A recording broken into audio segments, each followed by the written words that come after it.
एक बड़ी खबर है और इस खबर पे बात करना ज़रूरी भी है। भारत के पड़ोसी मुल्क से ताल्लुक़ रखती है ये खबर। पाकिस्तान के एक बहुत बड़े सेना के अधिकारी हैं, लेफ्टिनेंट जनरल फैज़ हमीद। इनका कोर्ट मार्शल होने वाला है। पहले थोड़ा सा खबर बता देते हैं क्या है। पाकिस्तान की सेना ने एक दिन पहले 12 अगस्त को कहा कि उसने देश की खुफिया एजेंसी ISI के पूर्व प्रमुख लेफ्टिनेंट जनरल फैज़ हमीद को गिरफ्तार किया है। फैज़ हमीद को सेना ने गिरफ्तार किया है, पाकिस्तान की सेना ने। ये ISI के पूर्व प्रमुख हैं। सेना ने उनके खिलाफ कोर्ट मार्शल की प्रक्रिया शुरू कर दी है। कोर्ट मार्शल सैन्य अधिकारियों या सैनिकों पर सेना की अपनी अदालत में चले मुकदमे की प्रक्रिया को कहा जाता है।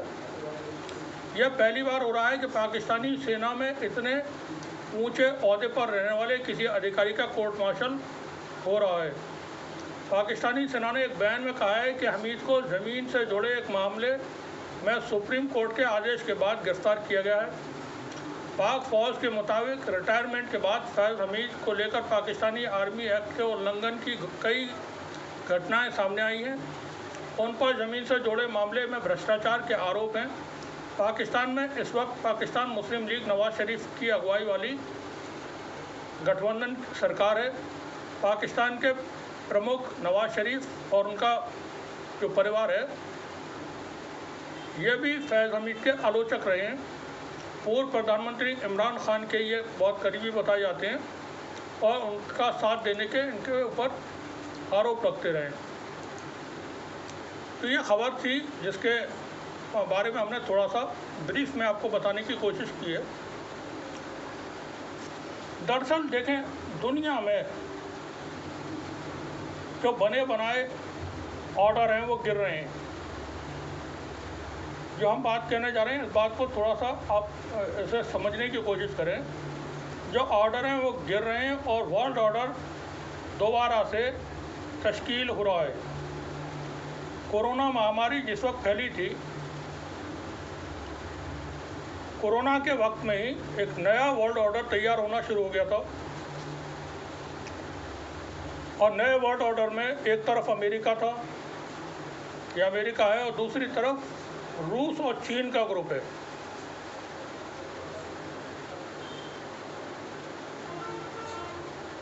चाइना एक बहुत बड़ी ताकत बन चुका है। वो इकोनॉमिक पावर है, वो मिलिट्री पावर है। तो बहुत बड़ी ताकत चाइना आज की डेट में बना हुआ है दुनिया में। दुनिया के अहम फैसले चाइना कर रहा है।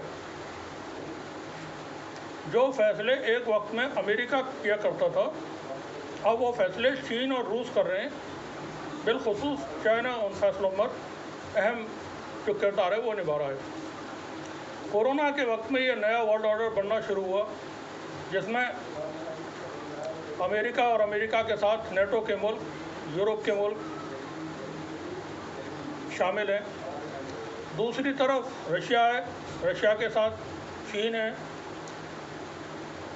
चीन का जो ग्रुप है उसमें नॉर्थ कोरिया है, ईरान है,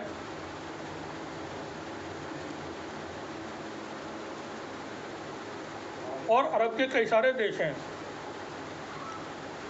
जिसमें सीरिया, इराक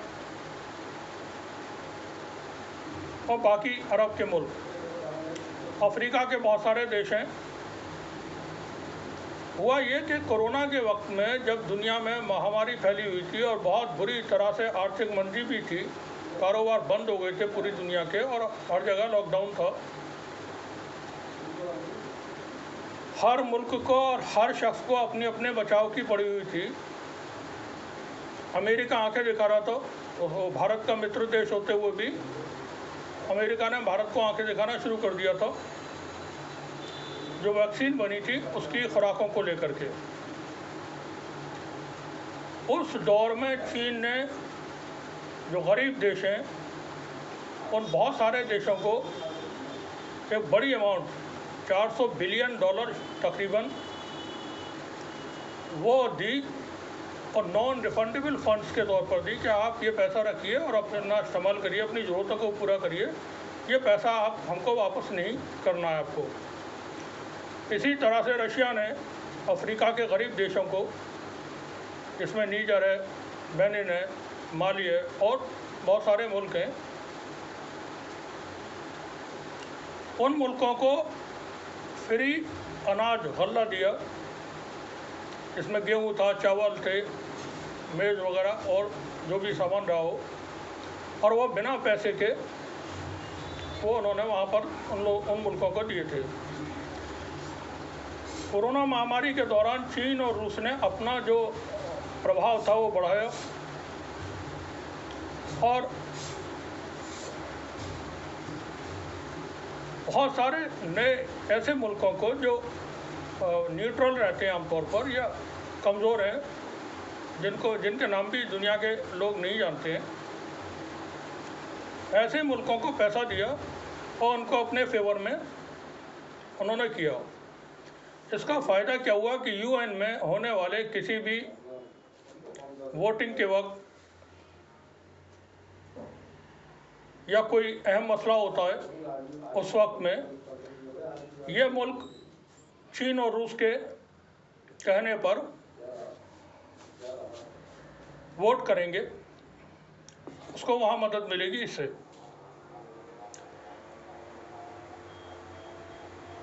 चीन ने एक बहुत बड़ा काम किया था, उसमें रूस की भी मदद थी, और पाकिस्तान में उस वक्त प्रधानमंत्री जो थे वो इमरान खान थे। हम ये हमीद गुल के मामले में थोड़ा सा अलग बात कर रहे हैं, आएंगे घूम करके फाज हमीद के ऊपर। चाइना ने एक बहुत बड़ा काम किया था 2023 जनवरी में, ईरान और सऊदी अरब दोनों मुल्कों को खामोशी से बैठा करके बातचीत कराई, और बातचीत कराने के बाद एक समझौता करा दिया, और वो फिर बाद में डिस्क्लोज किया गया कि चाइना की मौजूदगी में ईरान और सऊदी अरब के दरमियान एक मुआहदा साइन हुआ है। वो हम कह सकते हैं डील ऑफ द सेंचुरी, कि बहुत बड़ा कामयाबी चीन ने हासिल की थी इस तरह का एग्रीमेंट करा करके। मिडिल ईस्ट में ईरान और सऊदी अरब के दरमियान बहुत सारी बातों को लेकर के, बहुत सारी चीज़ों को लेकर के कुछ डिस्टर्बेंसेस रहते थे, और वो डिस्टर्बेंस ये बता दें हम आपको, वो रिलीजियस नहीं है, वो कल्चरल हैं, पॉलिटिकल हैं, कल्चरल हैं। उसमें रिलीजन का कोई कंटेंट शामिल नहीं है। जहाँ चाइना के अंदर ये आपस में एक एग्रीमेंट हुआ, उसका इम्पैक्ट बहुत ज़्यादा हुआ पूरे खत्ते पर। मिडिल ईस्ट के अंदर ईरान और सऊदी अरब के दोस्ती हो जाने के बाद यमन की जंग ख़त्म हुई। सीरिया के अंदर जो डिस्टर्बेंस पैदा करने की कोशिश सऊदी अरब की तरफ से और अमेरिका की तरफ से हो रही थी, सऊदी अरब ने अपने आप को विड्रॉ किया। ईरान और जॉर्डन के बीच ताल्लुकात अच्छे हुए, ईरान और इजिप्ट के दरमियान ताल्लुकात अच्छे हुए, तुर्की और ईरान करीब आए, तुर्की और सीरिया करीब आए, वहीं तुर्की और जॉर्डन के ताल्लुकात अच्छे बेहतर हुए। ये पहले एक पेज पर नहीं थे, लेकिन इस एक समझौते की वजह से ये एक पेज पर आए। हमने अपनी पिछली और कई सारी बार जो बात की उसमें बताने की कोशिश की कि जो कुछ चाइना में हुआ था, इसकी फाउंडेशन रखी थी इमरान खान ने। इमरान खान और तैयब अर्दगान ने, उन्होंने ईरान से बात की थी, उन्होंने सऊदी अरब से बात की थी, और आपस में करीब आने के लिए और जो मतभेद थे उन्हें भूल जाने के लिए बातचीत की थी। और वो इनिशिएट जो इमरान खान ने लिया था, हो सकता है वो चाइना के या रूस के कहने पर लिया हो, लेकिन उन्होंने हमवार किया था रास्ते को। वहीं अफ़गानिस्तान की जो जंग थी उसको ख़त्म कराने में बड़ा अहम किरदार था इमरान खान का। और 2 साल पहले अमेरिका को अफ़गानिस्तान छोड़ करके खबर दबड़ में भागना पड़ा था। वो इमरान खान की हुकूमत का उसमें बड़ा अहम किरदार था। इमरान खान जो काम कर रहे थे तुर्की के साथ मिलकर के, ईरान के साथ मिलकर के, सऊदी अरब के साथ मिलकर के जो करना चाहते थे, जिसमें रूस और चीन की सहमति शामिल थी, उससे रोकने के लिए, क्योंकि बहुत सारी चीज़ें तय हो चुकी थी और हो गई थी और हो जाती अगर इमरान खान हुकूमत में होते और कैद में न होते तो। रूस ने यूक्रेन पे हमला किया 24 फरवरी 2022 को। वो हमला होने से पहले रूस के राष्ट्रपति व्लादिमीर पुतिन चाइना पहुंचे हुए थे। चाइना में विंटर ओलंपिक गेम्स उस वक्त चल रहे थे, उसमें शामिल होने के लिए, और उसी गेम्स में शामिल होने के लिए दुनिया के दूसरे लीडर्स भी आए हुए थे। वहाँ तैयब अर्दगान पहुँचे हुए थे, मोहम्मद बिन सलमान पहुँचे हुए थे, इमरान खान थे, और भी मुल्कों के थे, हेड यूएई के किंग थे वहाँ पर। 1-to-1 मुलाकात से 3 लोगों की आपस में हुई, चाइना के president Xi, Vladimir Putin Russia के राष्ट्रपति, और इमरान खान। यहाँ से लौटने के बाद पुतिन ने यूक्रेन पे अटैक किया। जिस दिन अटैक हुआ था इमरान खान रूस के अंदर पहुंचे हुए थे। इमरान खान का रूस जाना और रूस के हमले में पाकिस्तान की सहमति होना इमरान खान को हुकूमत से हटाने का सबब बना।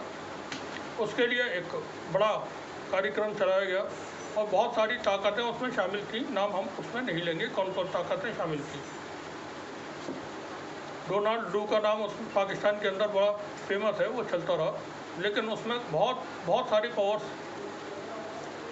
जो ग्रेट गेम कहलाते हैं वो गेम था इमरान खान को हटाना। अब जो फैज़ हमीद को गिरफ्तार किया गया है,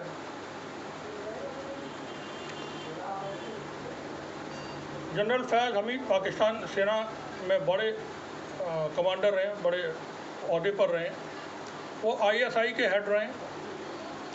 अब उनको गिरफ्तार किया गया है एक लैंड के मसले में कि वो ज़मीन में कोई गड़बड़ी थी और सुप्रीम कोर्ट के आदेश पर उनकी गिरफ्तारी हुई है। ऐसा पाकिस्तान में पहली बार हुआ है किसी सेना के इतने बड़े अधिकारी को गिरफ्तार करना और उसके खिलाफ कोर्ट मार्शल होना।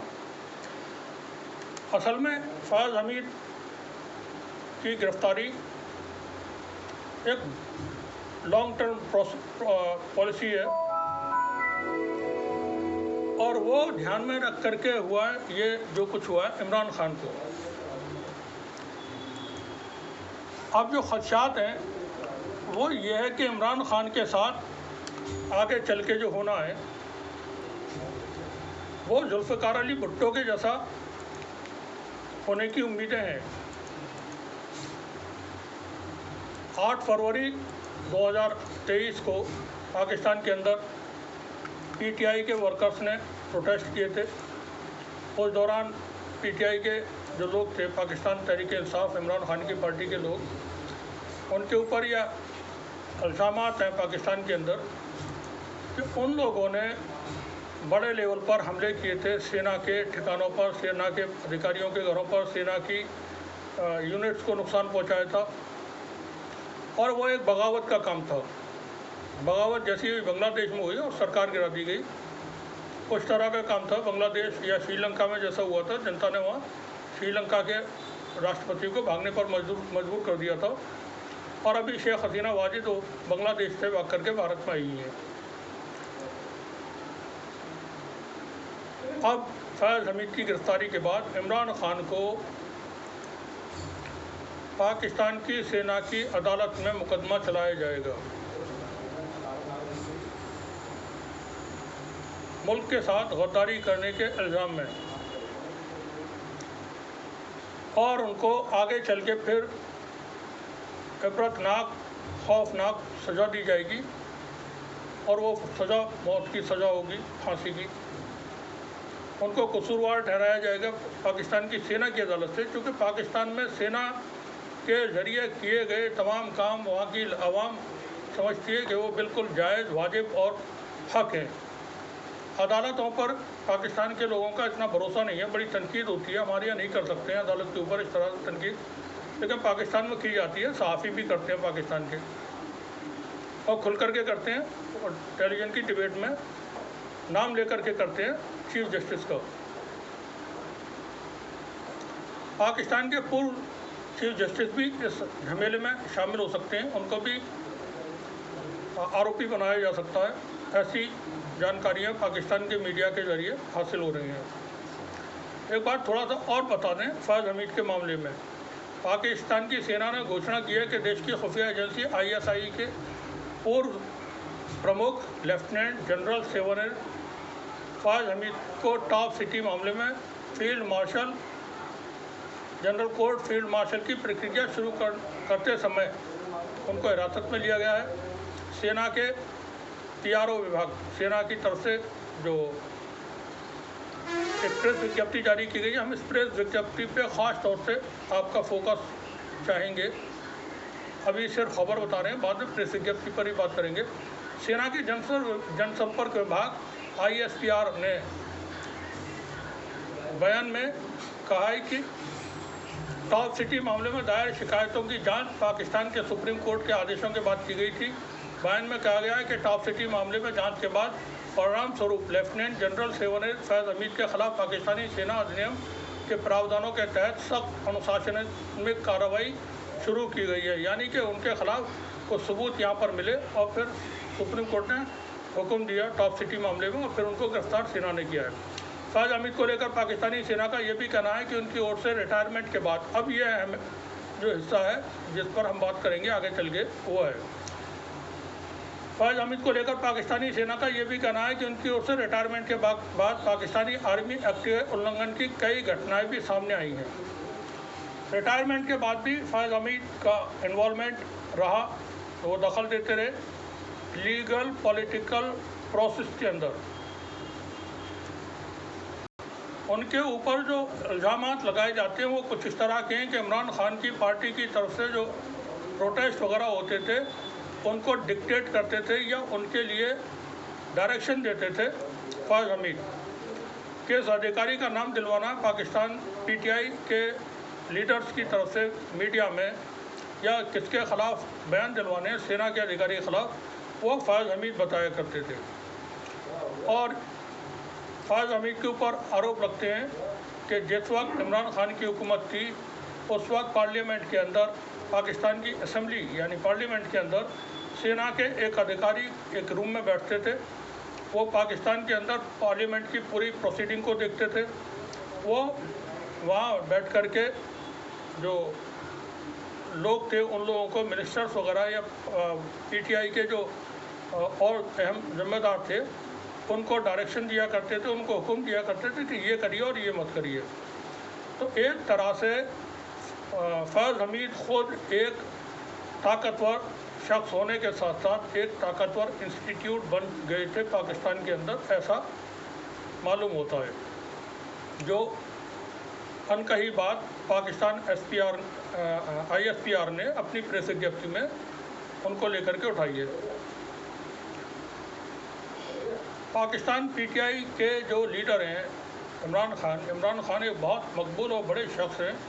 वो ज़ाती तौर पर एक बहुत बड़े क्रिकेटर रहे, बहुत बड़े स्पोर्ट्समैन रहे, और वर्ल्ड क्रिकेट में उनकी अपनी एक बहुत आला रेस्पेक्ट है।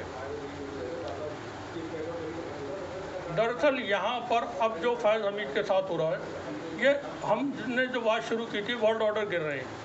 अभी आपने देखा कि बांग्लादेश में तख्ता पलट हुआ, शेख हसीना वाजिद को भागना पड़ा, और शेख मुजीबुर रहमान की जो स्टैचू थे बांग्लादेश में जगह जगह उनको तोड़ा गया।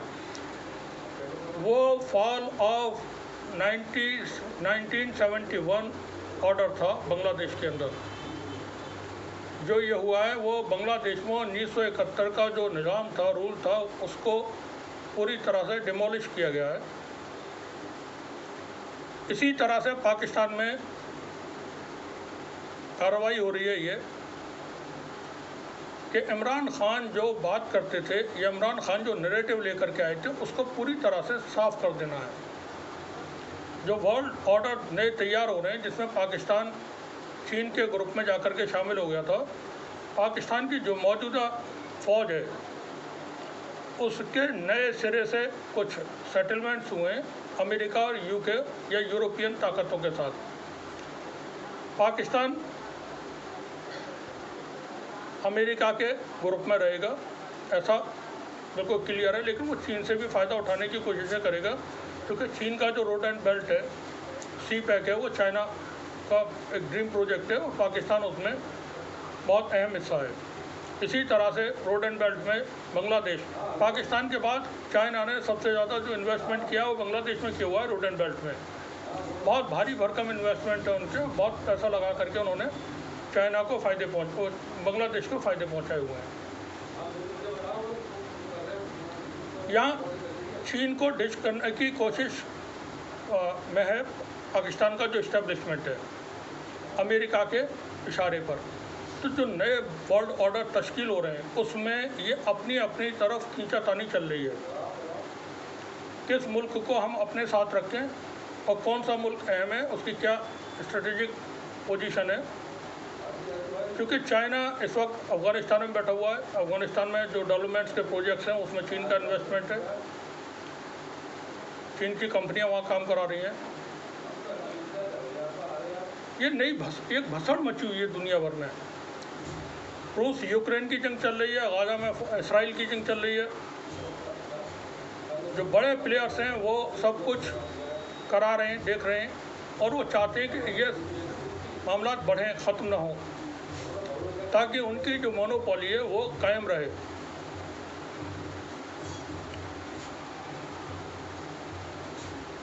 भारत को यहाँ पर हाई अलर्ट पे होना चाहिए।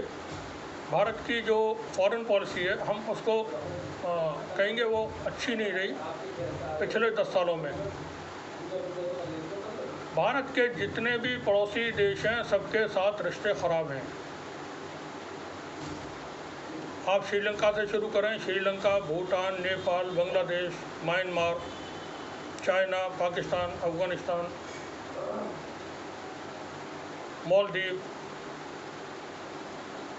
सभी मुल्कों से ताल्लुकात ख़राब हैं। मिडिल ईस्ट में भारी तनाव है, जंग के बादल मंडरा रहे हैं। जो भारत ने इन्वेस्टमेंट किया हुआ है चार बाहर में, उसका क्या हुआ? जो भारत ने G20 सम्मेलन के वक्त में ऐलान हुआ था भारत के अंदर से कि इंडो अरब यूरोप कॉरिडोर तैयार होगा, क्या हुआ उसका? ईरान भारत के हाथ से जा रहा है, जा चुका है। जो मिडिल ईस्ट में भारत का एक बहुत बड़ा सहयोगी था वो भारत के हाथों से जा चुका है तकरीबन। यूरोप के अंदर भारत की कोई इस वक्त रेस्पेक्ट नहीं है, भारत की पॉलिटिकल लीडरशिप की। भारत की तो ज़रूरत भी है, भारत की रेस्पेक्ट भी है पूरी दुनिया में हैसियत एक देश। पॉलिटिकल लीडरशिप का कोई मामला नहीं है। अमेरिका भारत से ज़्यादा खुश नहीं है। बाइडेन जो एडमिनिस्ट्रेशन है वो भारत को लेकर के खुश नहीं है।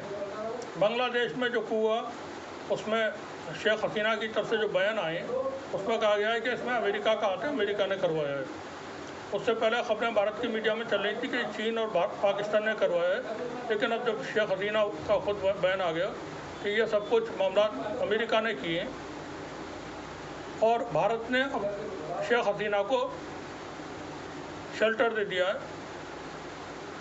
शेख हसीना को दुनिया का कोई मुल्क इस वक्त पनाह देने को तैयार नहीं है। ब्रिटेन ने बहुत प्यार मोहब्बत के साथ इनकार कर दिया। अरब के देश उनको अपने यहाँ जगह देने को तैयार नहीं है। अमेरिका वीज़ा रद्द कर चुका है। भारत में उनको जगह मिली हुई है, कोई मसला नहीं है, लेकिन इंटरनेशनल लेवल पर ये मसाइल पैदा होंगे इससे। लेकिन दलाई लामा को भारत ने शरण दी हुई थी। अब दलाई लामा कहाँ हैं?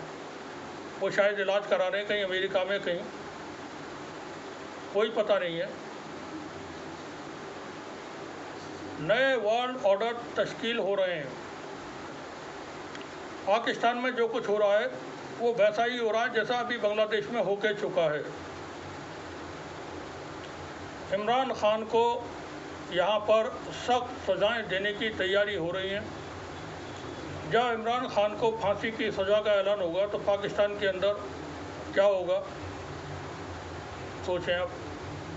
और उसका इम्पैक्ट जो दुनिया में होगा किस किस मुल्कों पर होगा, सोचें। मिडिल ईस्ट में जो कुछ चल रहा है, अगर ईरान और इसराइल के बीच जंग हो जाती है तो फिर वो जंग इसराइल और ईरान की नहीं रहेगी, वो ईरान और अमेरिका की जंग होगी। और वो जंग होगी फिर रूस, चीन की अमेरिका के साथ। ऐसे में भारत कहाँ होगा? रूस के खेमे में होगा, वो अमेरिका के में होगा, कहाँ होगा भारत? पूरी तरह से भारत की जो फॉरेन पॉलिसी है यहाँ नाकाम साबित हुई है। अगर हम देखते हैं तो हम अपनी चीज़ों को बैलेंस रखने में कामयाब नहीं हो सके। हमारे ऊपर तमाम आरोप लग रहे हैं। ऑस्ट्रेलिया से आरोप लग रहे हैं कि भारत हमारे यहाँ दखल देने की कोशिश करता है। कनाडा से आरोप लग रहे हैं कि भारत हमारे यहाँ हमारे नागरिकों की हत्याएँ करवाता है। अमेरिका में आरोप लगे कि भारत ने एक सिख कम्युनिटी के व्यक्ति को, अमेरिकी नागरिक को यहाँ मारने की कोशिश की है। भारत की तरफ से हथियार दिए जा रहे हैं इसराइल को। आप इसराइल को हथियार दे रहे हैं, अरब के देशों से कैसे ताल्लुकात अच्छे रहेंगे? ठीक है, सऊदी अरब, यूएई, कतर वगैरह, ओमान वगैरह जितनी मदद करना चाहिए थी फ़लस्तीन की वो नहीं कर पाए या नहीं कर रहे हैं, लेकिन वो खामोश भी नहीं बैठे हुए हैं। फ़लस्तीन का इशू बहुत ही सेंसिटिव है। पूरी दुनिया के जो मुस्लिम्स हैं, मुस्लिम कंट्रीज़ हैं, वो उससे डायरेक्टली अटैच हैं। ऐसे में भारत का इसराइल की मदद करना या इसराइल को हथियार देना कहाँ तक ठीक है? शायद ये हुकूमत नहीं होती तो दूसरी हुकूमत ऐसा नहीं करती।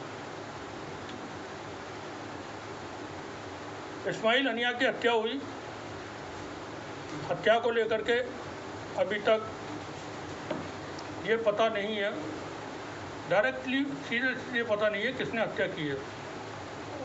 इसराइल का नाम लिया जा रहा है, लेकिन इसराइल ही ने की है सीधे सीधे नहीं कह सकते हैं।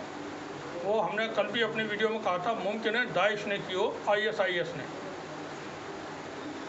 हम फैज़ हमीद के टॉपिक पर पता नहीं कहाँ कहाँ की बातें कर रहे हैं, लेकिन ये बातें ज़रूरी हैं इसलिए कर रहे हैं।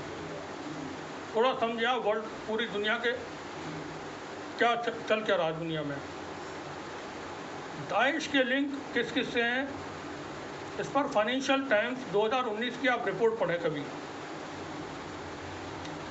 ये ज़रूरी नहीं है कि इस्माइल हनिया को इसराइल ने ही कत्ल किया हो।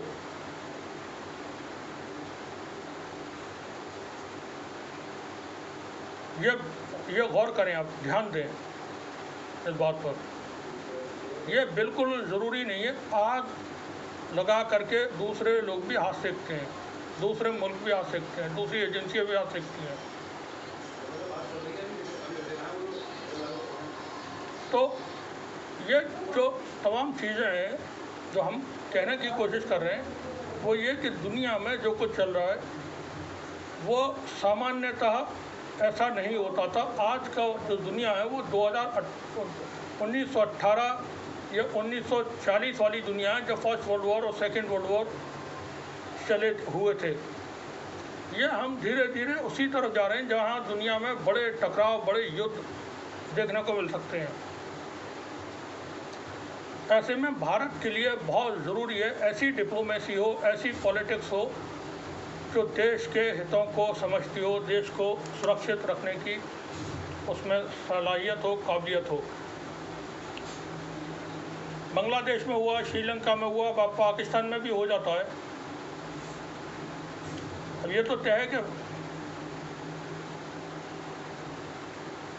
फैज़ हमीद को जो गिरफ़्तार किया गया है, गिरफ्तारी हुई है, ISI का है, चीफ है वो पूर्व, ये कोई पाकिस्तान की तारीख का ये बहुत ही एक बड़ा वाक़या है कि इतने बड़े अधिकारी को गिरफ्तार किया गया, उसके खिलाफ कोर्ट मार्शल की कार्रवाई हो रही है। अब ये फैज़ हमीद को जो गिरफ्तार किया गया, क्यों किया गया है, वो इसलिए कि इमरान खान टारगेट है। फांसी इमरान खान को होनी है, फैज़ हमीद का कांधा इस्तेमाल होगा। फैज़ हमीद गवाहियाँ देंगे कोर्ट के अंदर, मिलिट्री कोर्ट में, कि हाँ मैं इमरान खान के साथ मिलकर के ये करता रहा। फिर पाकिस्तान में क्या होगा सोचें आप। बहुत बहुत शुक्रिया।